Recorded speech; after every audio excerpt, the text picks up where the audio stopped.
A salvação é o tema mais importante de toda a Bíblia Sagrada.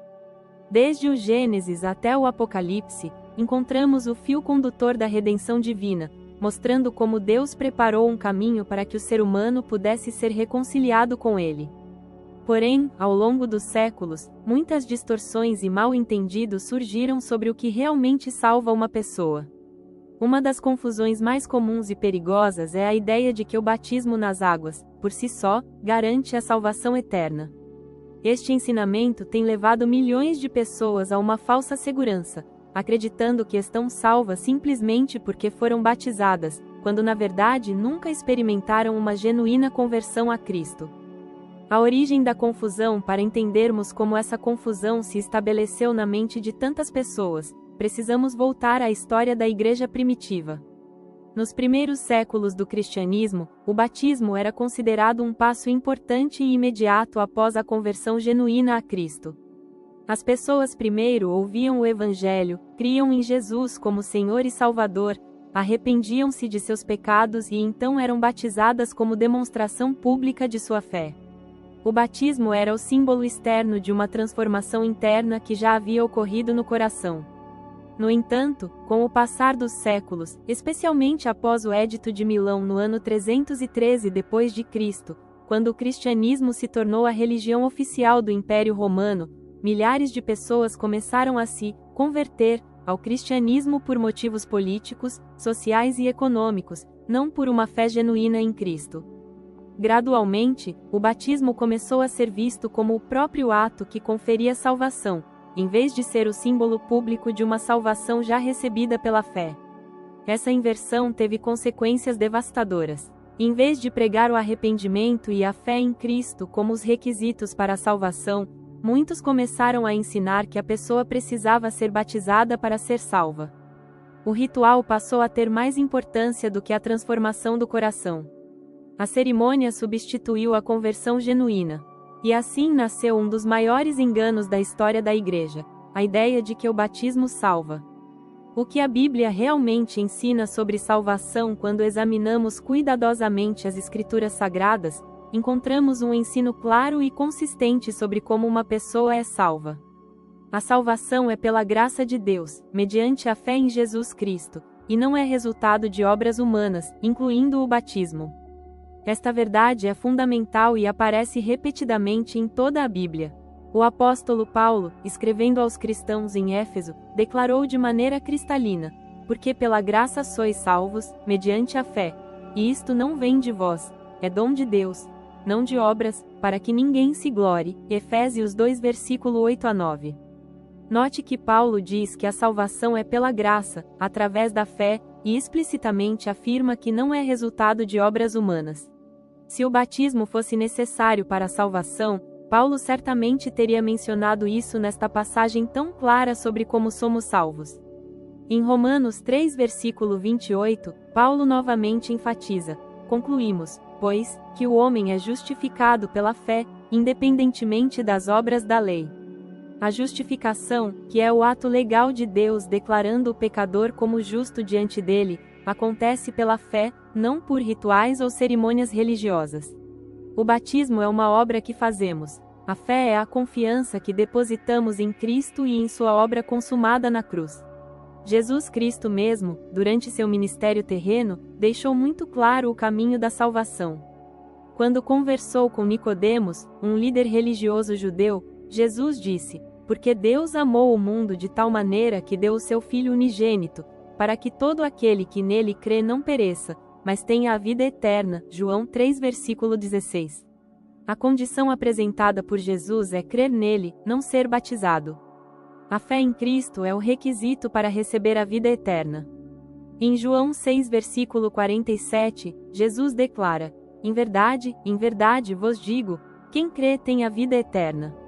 Observe que Jesus não disse: quem crê e é batizado tem a vida eterna. Ele simplesmente disse: quem crê. A vida eterna é uma possessão presente daquele que crê em Cristo, não algo que virá apenas depois do batismo. O ladrão na cruz, prova irrefutável. Um dos exemplos mais poderosos e irrefutáveis de que o batismo não é necessário para a salvação encontra-se na história do ladrão crucificado ao lado de Jesus. Este relato, registrado em Lucas 23, versículo 39 a 43, é absolutamente claro e não deixa margem para interpretações equivocadas. Ali estavam 3 homens crucificados, Jesus no centro e 2 criminosos, um de cada lado. Um dos criminosos zombava de Jesus, mas o outro reconheceu sua própria culpa e a inocência de Cristo. Este segundo criminoso, em seus últimos momentos de vida, voltou-se para Jesus e disse: Jesus, lembra-te de mim quando vieres no teu reino. E Jesus, conhecendo o coração daquele homem, respondeu: Em verdade te digo que hoje estarás comigo no paraíso. Pense nisso cuidadosamente. Aquele homem estava pregado em uma cruz, próximo da morte. Ele não tinha como ser batizado. Não teve tempo de realizar boas obras. Não pôde frequentar uma igreja, participar de sacramentos ou passar por catequese. Tudo o que ele tinha era fé genuína em Jesus Cristo. E Jesus garantiu que ele estaria no paraíso naquele mesmo dia. Se o batismo fosse absolutamente necessário para a salvação, Jesus teria dito: Sinto muito, mas você precisaria ser batizado. Mas Jesus não disse isso. Ele simplesmente reconheceu a fé daquele homem e garantiu sua entrada no paraíso. Este exemplo sozinho é suficiente para demolir completamente a ideia de que o batismo salva. Versículos mal interpretados. Existem alguns versículos bíblicos que, quando lidos isoladamente e sem considerar o contexto maior das Escrituras, parecem sugerir que o batismo é necessário para a salvação. Precisamos examinar esses versículos cuidadosamente e entender o que realmente significam. Um dos versículos mais citados é Marcos 16, versículo 16, onde Jesus diz: Quem crer e for batizado será salvo. Quem, porém, não crer será condenado. À primeira vista, pode parecer que Jesus está dizendo que tanto a fé quanto o batismo são necessários para a salvação. No entanto, observe atentamente a segunda parte do versículo. Jesus não disse: Quem não for batizado será condenado. Ele disse: Quem não crer será condenado. A condenação está ligada à falta de fé, não à falta de batismo. Jesus estava simplesmente descrevendo a sequência normal dos eventos. Uma pessoa crê em Cristo e então é batizada.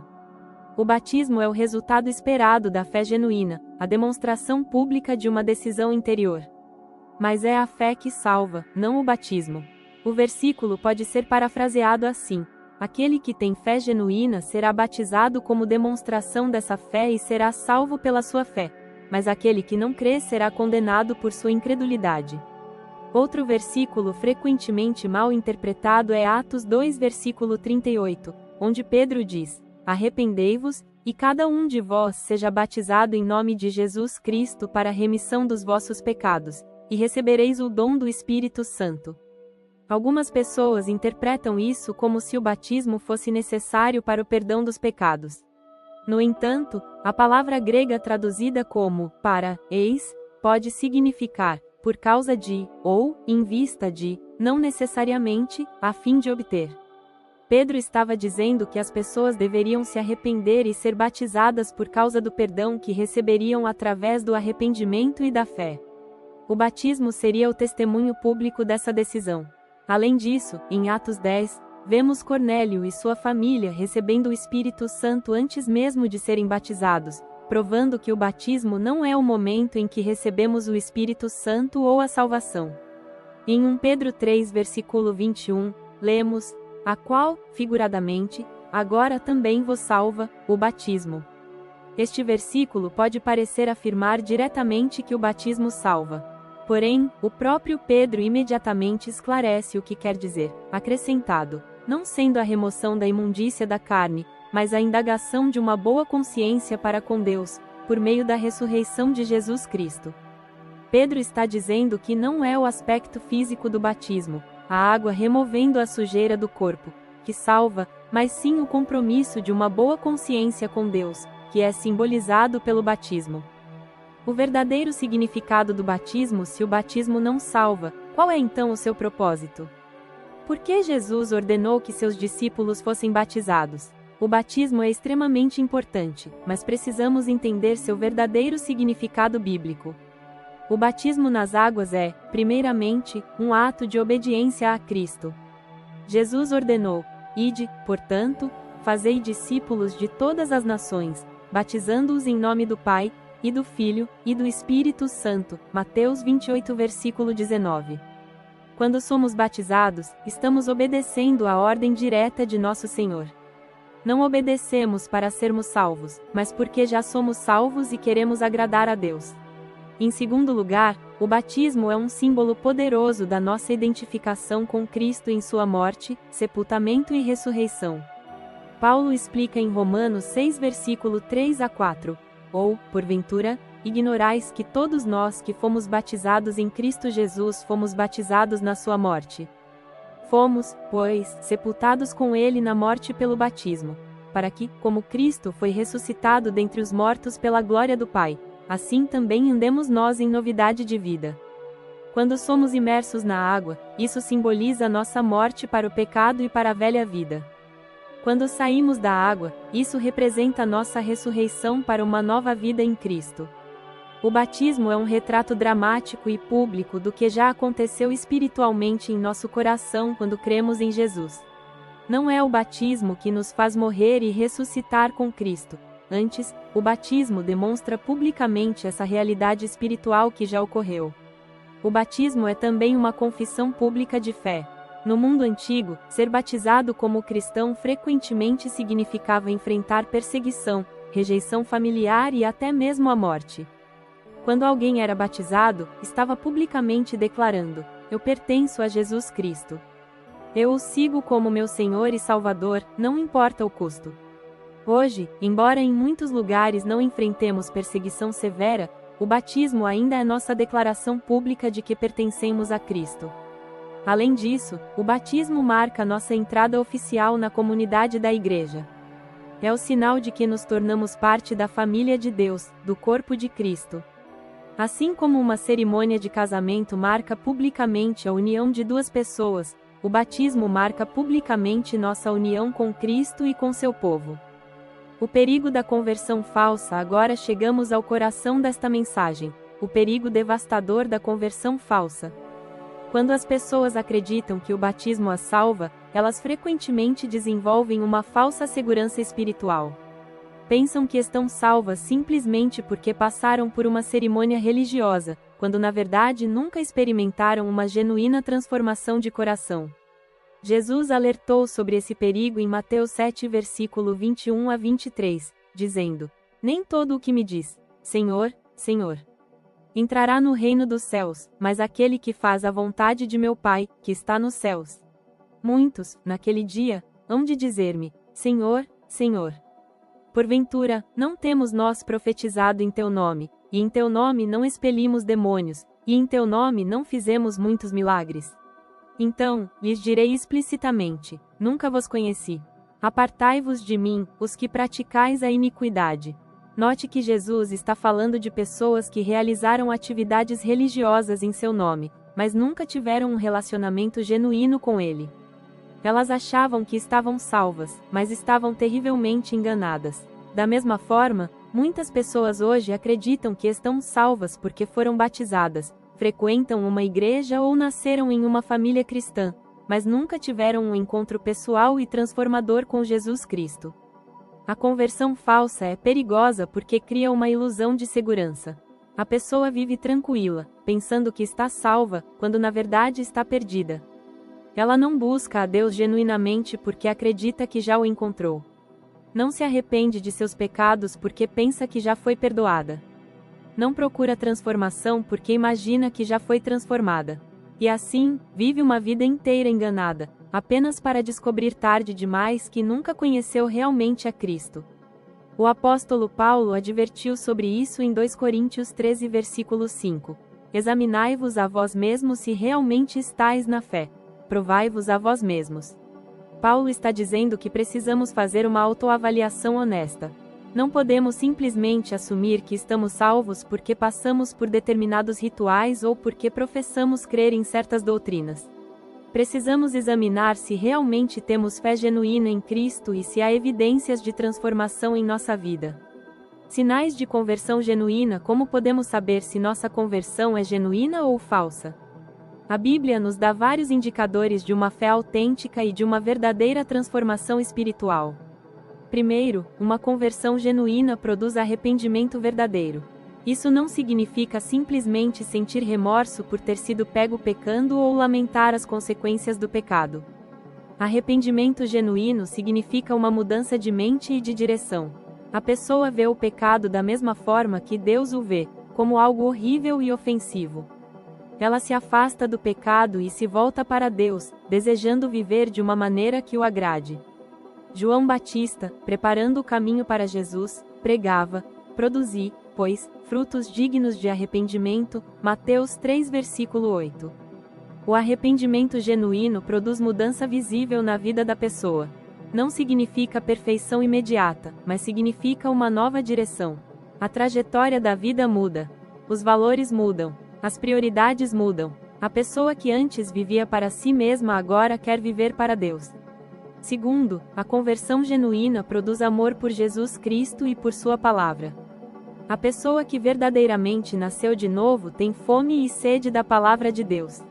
Como um bebê recém-nascido naturalmente deseja leite, um crente genuíno naturalmente deseja a palavra de Deus. 1 Pedro 2 versículo 2.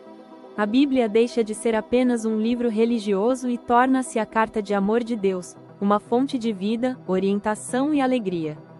Jesus disse: se vós permanecerdes na minha palavra, sois verdadeiramente meus discípulos. João 8 versículo 31. Os verdadeiros seguidores de Cristo permanecem em sua palavra. Eles não apenas a leem ocasionalmente ou quando sentem vontade, mas fazem dela uma parte constante e essencial de sua vida. Terceiro, a conversão genuína produz amor pelos outros cristãos. João escreveu: nós sabemos que já passamos da morte para a vida, porque amamos os irmãos. Aquele que não ama permanece na morte. 1 João 3 versículo 14. O amor pelos outros crentes é uma evidência de que passamos da morte espiritual para a vida espiritual. Quando nascemos de novo, nos tornamos parte da família de Deus, e desenvolvemos um amor natural por nossos irmãos e irmãs em Cristo. Isso não significa que sempre concordaremos com todos os outros cristãos ou que nunca teremos conflitos. Mas significa que há um amor fundamental, uma preocupação genuína com o bem-estar dos outros membros do corpo de Cristo. Queremos ver outros crescendo espiritualmente. Nos alegramos com suas vitórias e nos entristecemos com suas lutas. Quarto, a conversão genuína produz vitória progressiva sobre o pecado. João escreveu: todo aquele que é nascido de Deus não vive na prática de pecado, pois o que permanece nele é a divina semente. Ora, esse não pode viver pecando, porque é nascido de Deus. 1 João 3 versículo 9. João não está dizendo que o cristão genuíno nunca peca. Se fosse assim, ele se contradiria, pois em 1 João 1 versículo 8 ele escreveu: se dissermos que não temos pecado nenhum, a nós mesmos nos enganamos, e a verdade não está em nós. O que João está dizendo é que o cristão genuíno não vive praticando o pecado como um padrão contínuo de vida. Ele pode cair em pecado, mas não permanece nele confortavelmente. Quando peca, há convicção, arrependimento e o desejo de se afastar do pecado. A direção geral da vida é em direção à santidade, não em direção ao pecado. Há crescimento espiritual, mesmo que seja gradual. Quinto, a conversão genuína produz o testemunho interno do Espírito Santo. Paulo escreveu: o próprio Espírito testifica com o nosso espírito que somos filhos de Deus. Romanos 8 versículo 16. Quando somos verdadeiramente salvos, o Espírito Santo vem habitar em nós e nos dá uma certeza interna de que pertencemos a Deus. Não é apenas uma crença intelectual ou uma esperança vaga, mas uma convicção profunda e pessoal. A verdadeira natureza da fé salvadora. Para evitar a conversão falsa, precisamos entender o que realmente é a fé salvadora. A Bíblia fala muito sobre fé, mas nem toda fé salva. Até mesmo os demônios têm uma espécie de fé intelectual em Deus, como Tiago nos lembra: crês, tu, que Deus é um só? Fazes bem. Até os demônios creem e tremem. Tiago 2 versículo 19. A fé salvadora tem 3 componentes essenciais. Primeiro, há o conhecimento.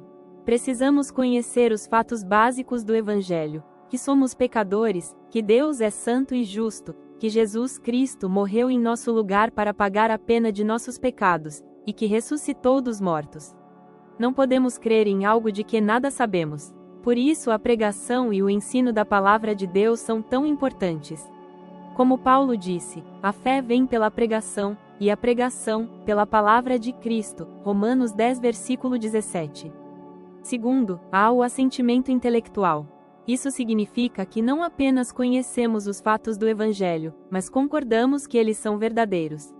Reconhecemos que realmente somos pecadores que merecem a punição de Deus. Acreditamos que Jesus realmente morreu e ressuscitou. Concordamos que Ele é o único caminho de salvação.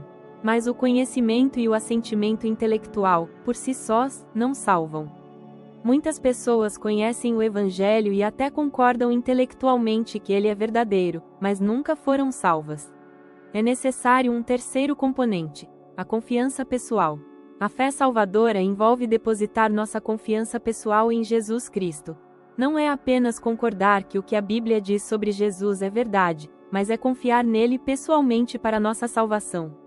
É como a diferença entre saber que uma cadeira pode suportar seu peso e realmente sentar-se nela. Você pode examinar a cadeira, concordar que ela parece forte e bem feita, mas até que você realmente se sente nela, não está confiando nela. Da mesma forma, a fé salvadora significa que paramos de confiar em nós mesmos, em nossas boas obras, em nossos rituais religiosos, e colocamos toda a nossa confiança em Jesus Cristo e em sua obra consumada na cruz. Estamos dizendo: Jesus, eu sei que sou pecador e que não posso salvar a mim mesmo. Eu creio que você morreu em meu lugar e ressuscitou.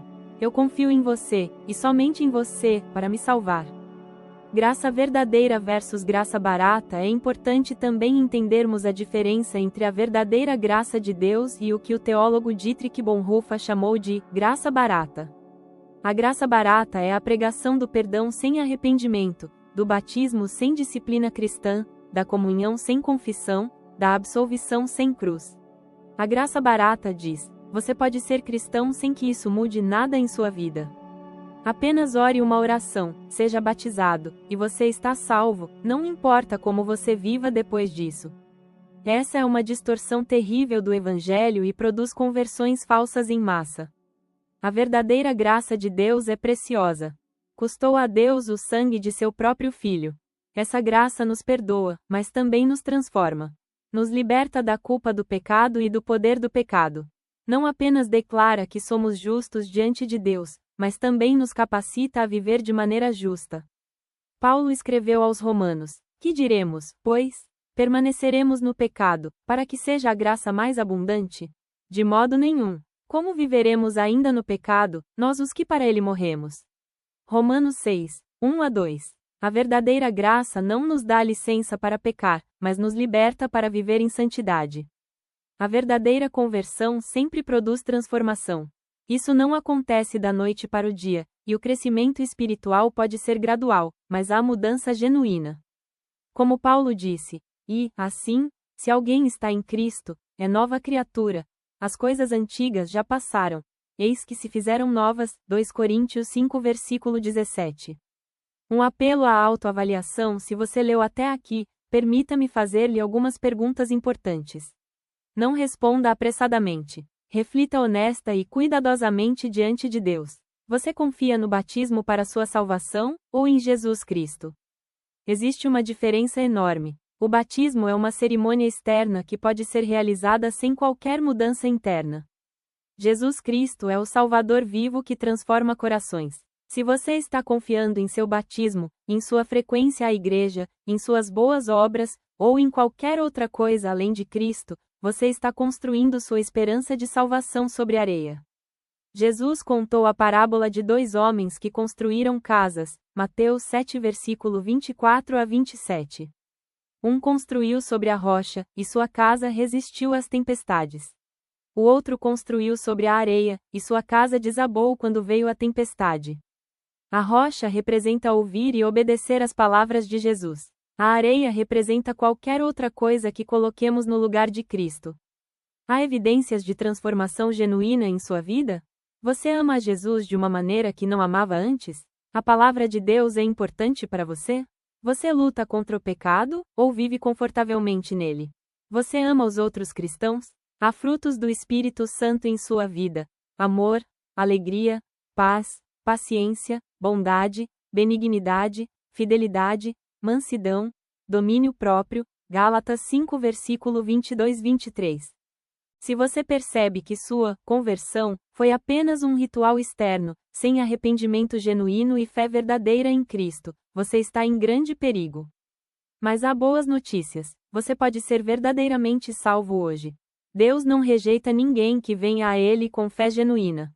O caminho para a salvação genuína: se você reconhece que precisa de uma conversão genuína, deixe-me mostrar-lhe claramente o caminho bíblico para a salvação.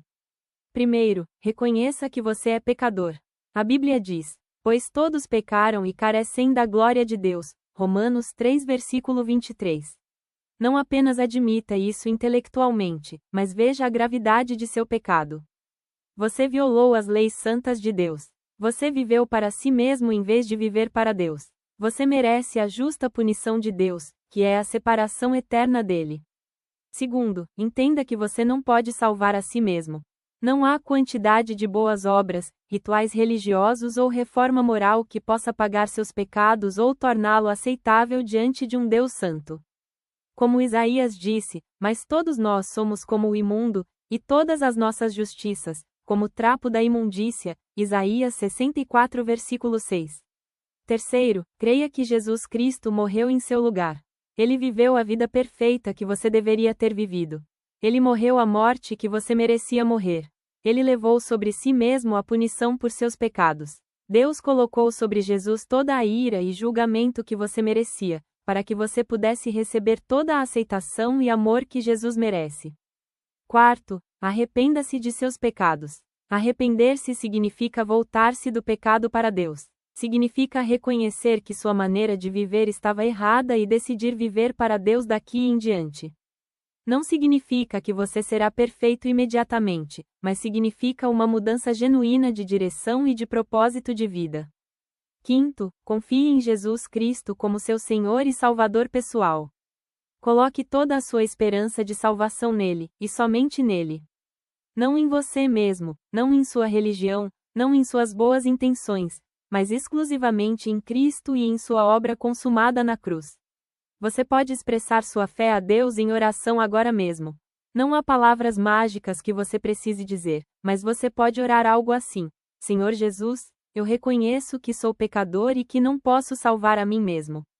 Eu creio que você morreu na cruz por meus pecados e ressuscitou dos mortos. Eu me arrependo dos meus pecados e confio em você como meu Salvador e Senhor. Por favor, perdoe-me, transforme-me e me dê a vida eterna. De agora em diante, quero viver para você. Amém. Se você colocou sua fé genuína em Cristo, você foi salvo neste momento. Não pelo batismo, não pela oração em si, mas pela sua fé em Cristo. A Bíblia garante: porque todo aquele que invocar o nome do Senhor será salvo. Romanos 10 versículo 13. Próximos passos após a salvação: se você acaba de confiar genuinamente em Cristo, há algumas coisas importantes que você deve fazer como próximos passos em sua jornada cristã. Primeiro, seja batizado. Agora que você é salvo pela fé em Cristo, o batismo é o próximo passo natural de obediência. Lembre-se, você não é batizado para ser salvo, mas porque já é salvo. O batismo é sua confissão pública de fé em Cristo e sua identificação com Ele. Segundo, una-se a uma igreja local sadia. Você precisa de comunhão cristã, encorajamento, ensino bíblico e prestação de contas. Procure uma igreja que prega fielmente a palavra de Deus, onde Jesus Cristo é exaltado, onde o Evangelho da graça é claramente proclamado. Terceiro, comece a ler e estudar a Bíblia regularmente. Ela é seu alimento espiritual e seu guia para a vida. Comece talvez pelo Evangelho de João, e então leia todo o Novo Testamento. Peça ao Espírito Santo para iluminar seu entendimento. Quarto, desenvolva uma vida de oração. Converse com Deus diariamente. Agradeça-lhe por sua salvação. Confesse seus pecados a Ele. Peça sabedoria e força. Interceda por outros. A oração é simplesmente conversar com Deus como seu Pai Celestial. Quinto, compartilhe sua fé com outros. Conte às pessoas o que Cristo fez por você. Você não precisa saber todas as respostas teológicas. Simplesmente compartilhe seu testemunho pessoal de como Jesus mudou sua vida. Sexto, espere crescimento gradual e lutas contínuas. A vida cristã não é perfeição instantânea. Você ainda lutará contra o pecado. Ainda enfrentará tentações. Ainda cometerá erros. Mas a diferença é que agora você tem o Espírito Santo vivendo em você, capacitando-o a crescer e a vencer. Não desanime quando cair. Confesse, arrependa-se, levante-se e continue seguindo a Cristo. A verdade que examinamos neste texto é clara e libertadora. O batismo não salva. Jesus Cristo salva. A salvação é pela graça de Deus, mediante a fé em Cristo, não por obras ou rituais humanos, incluindo o batismo. Esta verdade não diminui a importância do batismo. Pelo contrário, quando entendemos corretamente, o batismo se torna ainda mais significativo. Não é apenas uma cerimônia religiosa vazia, mas uma poderosa demonstração pública de uma transformação interna real. É a resposta obediente de um coração que foi transformado pela graça de Deus. A conversão falsa é um perigo real que afeta milhões de pessoas.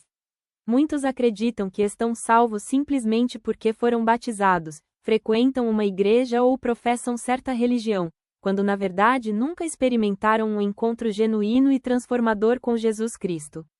Essa falsa segurança é devastadora, pois impede as pessoas de buscarem a salvação real. Mas você não precisa permanecer enganado. Hoje é o dia da salvação, 2 Coríntios 6:2. Se você reconhece que sua fé tem sido superficial ou que você tem confiado em rituais religiosos em vez de em Cristo, volte-se para Ele agora com fé genuína. Arrependa-se de seus pecados e confie exclusivamente em Jesus Cristo para sua salvação. E se você já é um cristão genuíno, use esta mensagem como encorajamento para crescer mais profundamente em sua fé e como motivação para compartilhar o verdadeiro Evangelho com outros. Não tenha medo de confrontar amorosamente o erro onde você o encontrar. A verdade liberta, e as pessoas precisam ouvir que a salvação é encontrada somente em Jesus Cristo, não em água, não em rituais, não em religião, mas em um relacionamento vivo com o Salvador ressurreto.